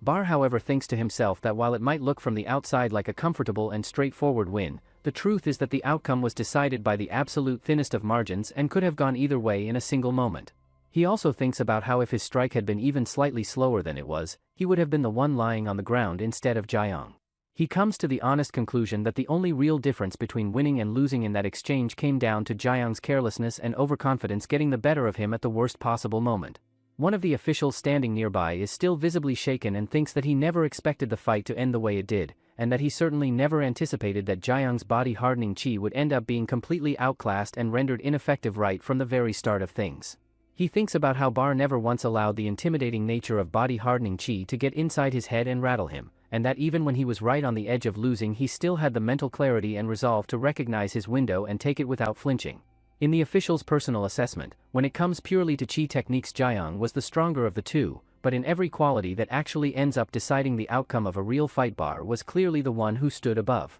However, even after sitting through a fight of that quality and intensity, the official finds that he does not feel much of anything anymore when it comes to being moved or impressed by what he watches. As far as he is concerned, he lost any real interest in Byung years ago, and that feeling has not changed. When he had gone to pay his respects to an elder who carries influence and authority equal to that of a prime minister, he had been treated as a guest with a level of respect that left a lasting impression on him. But once he saw that man's martial arts, it made sense because that man could shake an entire nation. He was a warrior from Goryeo named Gwangmu. The official then looks at Jiang and thinks about how he was from a poor warrior family, supposedly went crazy and killed his own father during training. They said he would become a deranged killer who enjoyed slaughter, but to his eyes, he was just a kid who found using his strength fun. Meanwhile, on the other side of things, Bar is dealing with the reality of his injury and comes to the unsettling realization that the wound is sitting a lot deeper than he initially thought, which means recovering from it is not going to be a quick or easy process. He also finds himself wondering why none of the overseers have shown up yet given everything that has been happening,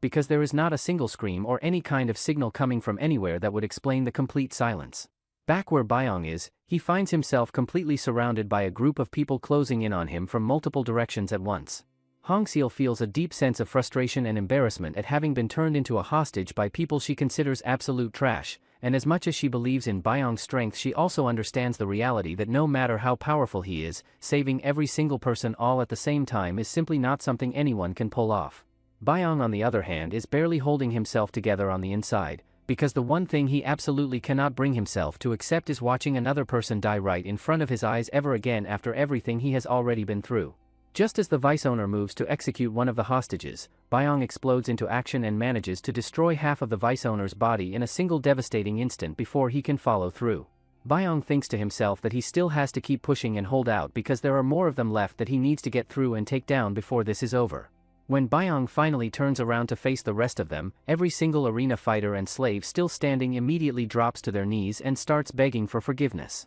The sight of everyone dropping to their knees sends a wave of surprise through the room. Yuan thinks to himself that they are only now beginning to truly grasp the reality of the situation they are in, and that begging for their lives at this point at least gives them the tiniest sliver of a chance at making it out of this alive. Byong then spots one of the slaves from before standing among the group, and the moment that slave realizes Byong has noticed him, he immediately panics and starts explaining himself, saying that he never actually wanted any part of this but that he was following orders and felt like he had no choice. He goes on to say that he knows he should have done something to stop them or at least tried to get in their way and slow things down, but that he simply does not have the skill or the courage that something like that would have required. Byong studies him for a moment and comes to the conclusion that the guy does not appear to be making any of that up. Byong then turns his attention and notices the vice owner on the ground screaming and writhing in pain, having lost one of his arms in the chaos of everything that went down. One of the slaves then moves over and begins untying Hongseal, and the moment she gets herself free she snaps into action and tells the chef to go immediately and find a doctor somewhere in the guest room area,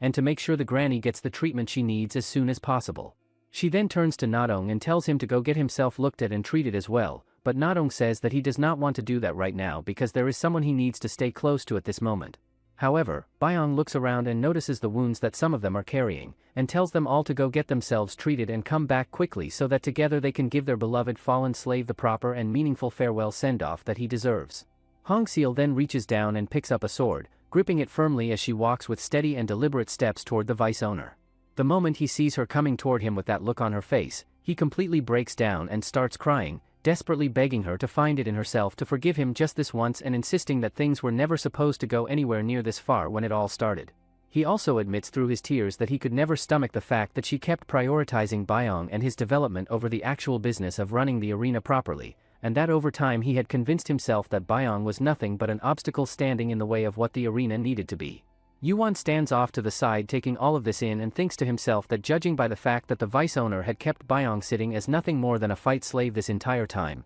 even he clearly had no real idea of what Byong was actually capable of and what kind of potential had been sitting right in front of him the whole time. The vice owner then shifts his approach and tries a different angle, telling Hongseal that if she is willing to let him live he will give her the full list of every single person who was involved in the plot against her and hold nothing back. However, Hongseal asks him if he really thinks she didn't know about it. She says that suddenly a guy asking for a match, that well-backed guest joining him, and the stunt he pulled all made sense. After that, Hongseal kills the vice owner saying he was an idiot for thinking she would spare him for something that flimsy. Hongseal then kills the rest of the slaves that took the vice owner's side. Hongseal then tells Byong to take care of Yuan. Upon hearing what Byong says, Yuan quietly comes to terms with the fact that tonight is the night he is going to die. And as he sits with that reality he thinks to himself that choosing to accept death with dignity rather than dying in an ugly and desperate scramble while clawing for survival is the last real decision that belongs entirely to him and no one else. What happens next however catches him completely off guard, as Byong straight up refuses to go through with killing him, telling him plainly that he cannot bring himself to take the life of someone who is not posing any kind of threat and does not even have the will to fight back. Yuan then shifts his thoughts and figures that Hongseal is going to be the one to finish him off instead, and the idea of dying at her hand sits so badly with him that he starts thinking he might have to find the will to fight after all just to avoid that outcome. Hongseal however surprises everyone by saying that they should not kill him, and she backs that up by explaining that based on the way he reacted in that moment, she is fully convinced that a man who had already accepted his own death and made peace with it is not someone who lies. She also brings up the fact that Yuan had made it clear that he only ever goes after people he considers worth fighting, and that if the only person he went after during all of this was Byong, then it is obvious that he had no real investment in the vice owner's plot whatsoever and was only ever there for the fight itself and nothing beyond that. Hongseal then thinks to herself that she already knew from the beginning that Byong was never going to kill Yuan, because that is simply the kind of person he is at his core and she has known that for a long time. Hongseal then turns her attention to the other slave who had been caught up in everything, and tells him that she is going to spare his life as well, explaining that when she came back to her senses and took stock of everything happening around her, he was one of the people she noticed standing there. She says that he weren't holding a weapon and his face showed he didn't like what they were doing. Hongseal then tells Yuan that he can leave now if he wants, as she won't hold him responsible or report him to the authorities over this, but if he rather stays, she will hire him as a fighter. The following day, Hongseal makes her way over to check in on Bar and asks him how he is holding up and what his current condition is looking like. Bar is visibly weakened and not looking like himself, and Hongseal tells him that according to the doctor, if the wound had gone even the slightest bit deeper than it did, treating it properly would have become an incredibly difficult and uncertain situation. She then asks him whether Jaeyoung turned out to be as strong as she had suspected, and Bar confirms that Jaeyoung had the ability to apply his body hardening across his entire body rather than just specific parts of it, which put him in a completely different category from most fighters using that technique. Bar then brings up the fact that he heard Bayoung pulled out multiple different chi techniques during the chaos of the night before in order to save everyone, and he reflects on it by saying that he had always had a feeling that Bayoung's martial arts were going to suddenly explode and reach a new level at some point, but that getting there in a single instant the way he apparently did is something that genuinely amazes him. Bar then tells Hongseal that even though he has not seen Bayoung's martial arts directly with his own eyes in their current state, what he is absolutely certain of is that the gap sitting between where Bayoung is right now and the people that Hongseal is ultimately going after is still absolutely enormous and cannot be closed overnight. He explains that the men she has her sights set on sit at the very top of the entire arena province, and that beyond even that there are a small and select handful of warriors out there who stand on equal footing with army generals and princes of the imperial court itself. Bar thinks through what it would mean if Bayoung were to go up against any of those people right now, and the conclusion he arrives at is that if that fight happens, Bayoung is simply not going to come out of it alive. However, Hongseal says that as long as she can create the situation that she need, that's enough. Bar then tells her that he can lay down his life to repay her kindness, but Bayoung is different as he has his own vow he must fulfill. He also says that he don't think Thai can send him into a fight where he will die over something that has nothing to do with that vow. Hongseal asks him highway haven't he stopped him from entering fights until now, and he was the one who expected Bayoung to become someone no one could defeat. Later, Nadong and the other slave are holding a memorial for their fallen slave who passed away. Bayoung then thinks about the time he spent with that slave who always used to look after him in small but meaningful ways. He remembers the time when he had no shoes to wear and that same slave had gone out and come back with a brand new pair for him without being asked. Everyone around them had been completely stunned when they saw that, because this was the same person who refused to spend a single coin on anything for himself on the grounds that every bit of money he had needed to go toward paying off his price so he could get back to his family and home as fast as possible, and yet he had turned around without hesitation and spent it on Bayoung instead. The slave had looked at everyone's surprised faces and simply told them that whenever he looks at Bayoung, he is reminded of his younger brothers back home, and that is all there is to it. That same night, all the slaves settle in and lie down together, and someone suggests that they should go around and talk about how each one of them ended up in this place and what their lives looked like before all of this. One of them starts things off by saying that he had already been living as a beggar kid for as long as he could remember, and that as he got older he reached a point where he simply could not stand the self-appointed leader running the beggar gang anymore and made the decision to break away and start living completely on his own. He explains that the winters were genuinely brutal and hard to survive every single year, but that catching birds and rabbits and making his own way through life without anyone telling him what to do had given him a sense of peace and freedom that he had actually come to appreciate quite a lot. Nadong then opens up and shares his story with everyone, explaining that he started out as someone who was completely clueless about how the world worked and had no real understanding of anything beyond the small bubble he grew up in,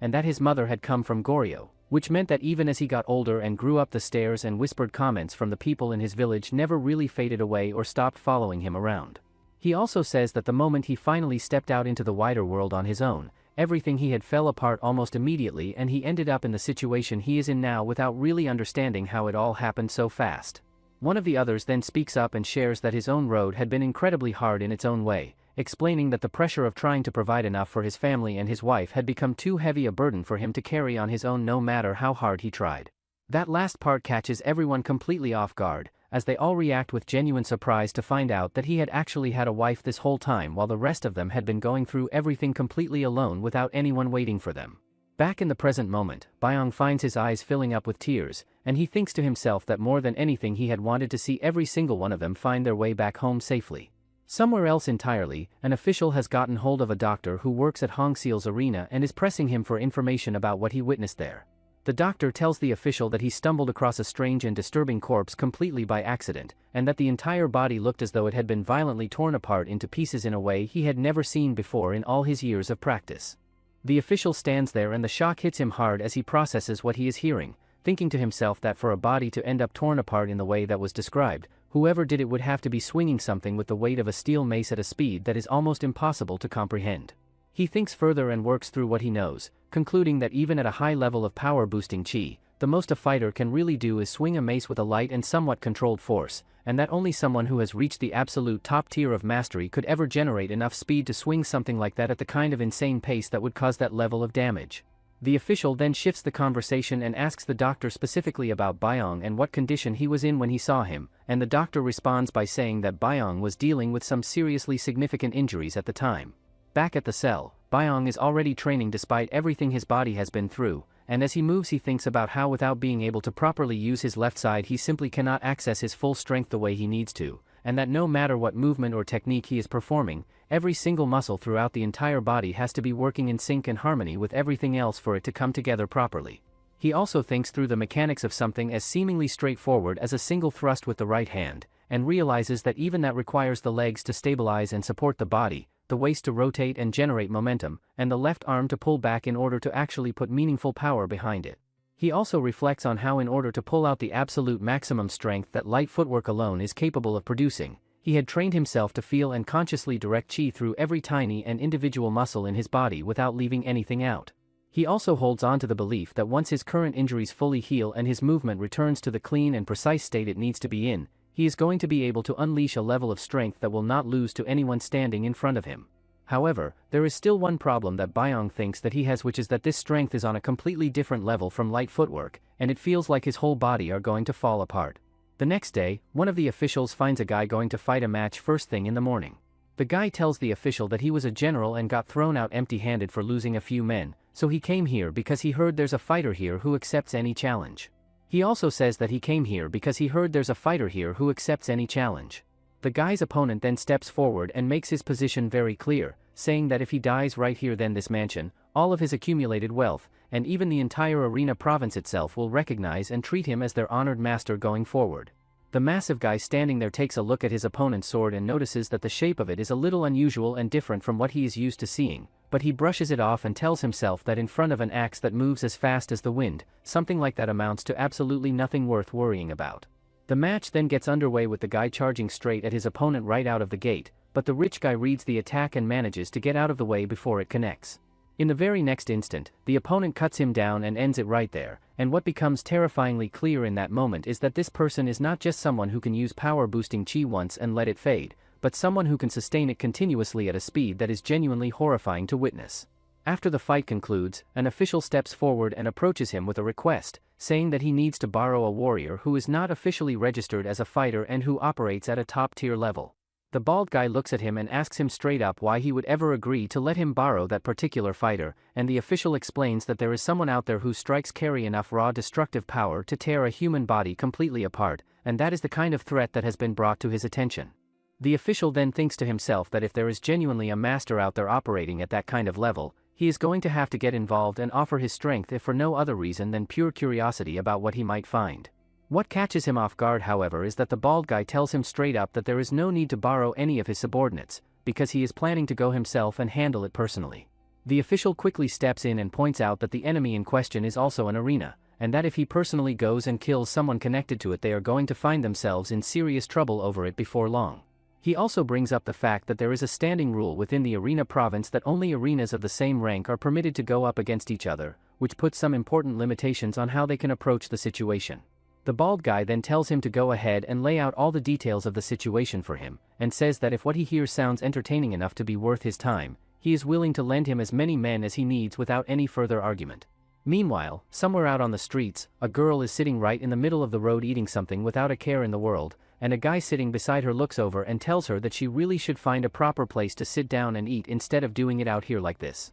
The girl then asks him why this arena province has more ordinary people than warriors. The girl then says that they should hurry up and find the vice leader, as it's been long since he left the caravan. The guy asks her where she is going to search when she don't even know the location. Sometime later, they arrive at Hongseal's palace to meet her. The maid informs them that she left just a while ago, and she don't know when she is going to be back. In the meantime, Hongseal and Byong are walking outside, and she even buys him some new clothes to wear. She then tells him to keep wearing it until they get around to fixing what he already has, and points out that there is no good reason to go around drawing unnecessary attention to himself when he is outside the arena. Hongseal then finds herself thinking about how she used to take him out with her every now and then when he was younger, but that it has been such a long time since the two of them went out together like this that it almost feels unfamiliar. Byong looks at her and starts to figure out that the reason she brought him out here was because she wanted to ask him something, but then realizes that she is not actually going through with asking it. Hongseal then speaks up and tells him plainly that he is genuinely strong now, and that there are not many people left in the entire arena province who could actually stand their ground against him in a real fight, which means walking away from this place and leaving it all behind would not be a particularly difficult thing for him to pull off at this point.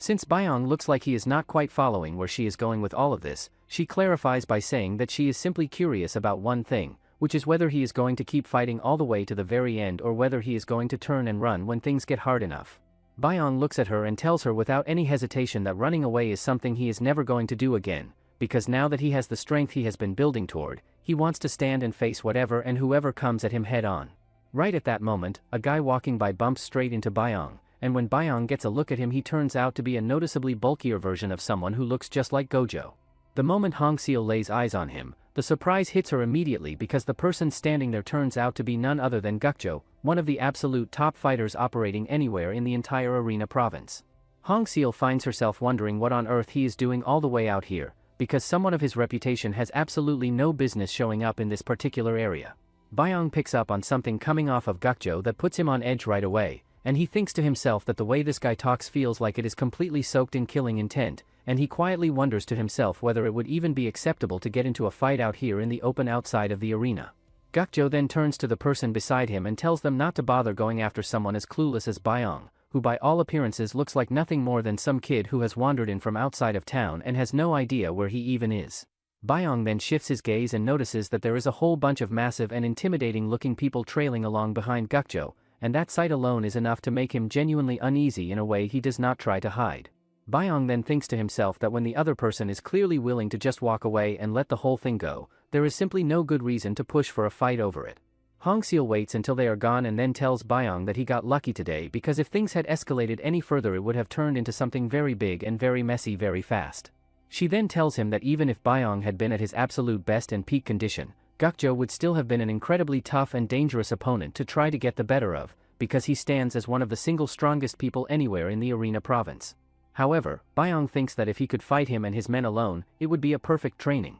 Hongseal tells him that once his injuries heal, he will have to face people like that and asks if he can handle that. Byong asks her why she keeps saying the same thing and wonders if she feels bad about making him fight monsters like that. He says that every fight he take here is his decision and if his fights help her, that's even better. Just then, the girl from before runs straight towards Hongseal and hugs her. Later at tea time, the girl tells Hongseal that she haven't seen her since she suddenly dropped by the caravan 3 years ago and says that she should have shown her around his arena. Hongseal says that arena is no place for a young lady like her, as she is not even of age yet. The girl then turns her attention to Byong and looks him over, figuring that he seems to be around the same age as her, and casually asks if he can show her around the arena sometime, but Hongseal shuts that idea down immediately and firmly before it can go any further. Byong looks at the girl and says that his own life is a complete mess by any measure, but that she on the other hand looks like she comes from a good and well-established noble household and carries herself like it. The guy accompanying the girl does not take kindly to Byong's comment at all and gets furious, turning to Hongseal and telling her that he wants to teach this slave of hers a lesson for speaking out of turn like that. Hongseal however corrects him right away and makes it clear that Byong is not her slave in any sense of the word, but rather the top fighter representing her arena. Hearing that stops the guy completely in his tracks and he finds it genuinely hard to accept, looking Byong up and down and saying that no matter how he looks at him from any angle, he just looks like a completely ordinary boy and nothing more than that. Hongseal then shifts her attention to the girl and brings up the fact that she has heard she is in the process of learning how to run a caravan operation, and points out that with that kind of education underway, the arena province is really not the kind of place that should be treated as a casual and relaxed vacation destination. The girl then gets serious and explains that several caravans operating out of Gongju have been running into serious trouble lately and that they are in urgent need of trained and capable guards to protect them. She also mentions that the bandits responsible for the attacks have been proving themselves to be significantly stronger than regular army troop, and that the leader among them is so terrifyingly powerful that he is capable of tearing guard captains apart with nothing but his bare hands. Hongseal listens to all of that and thinks to herself that it sounds like a pretty significant exaggeration, and she tells the girl straight that there are only a very small handful of masters operating at that kind of level even here in the arena province, which is a place where serious warriors from all corners come together to compete and train. She goes on to say that if there is any chance at all that what she is describing is actually true, then going to the army for help would be a far more sensible and appropriate move than trying to hire arena fighters for something like that. The guy then jumps in and pushes back, pointing out that the moment the army catches sight of silver ingots they are going to keep coming back and demanding more and more money indefinitely, which is going to become an increasingly heavy and unsustainable burden over time. He argues that in the same situation, if they are willing to spend a decent amount upfront and secure a small number of genuinely strong warriors for the job, that arrangement ends up being far more cost-effective and profitable in the long run. After going back and forth on it, Hong Seal eventually agrees to look into finding a one-time escort job that a fighter from her arena could take on. The girl then asks hopefully whether Byong specifically could be the one to go with them,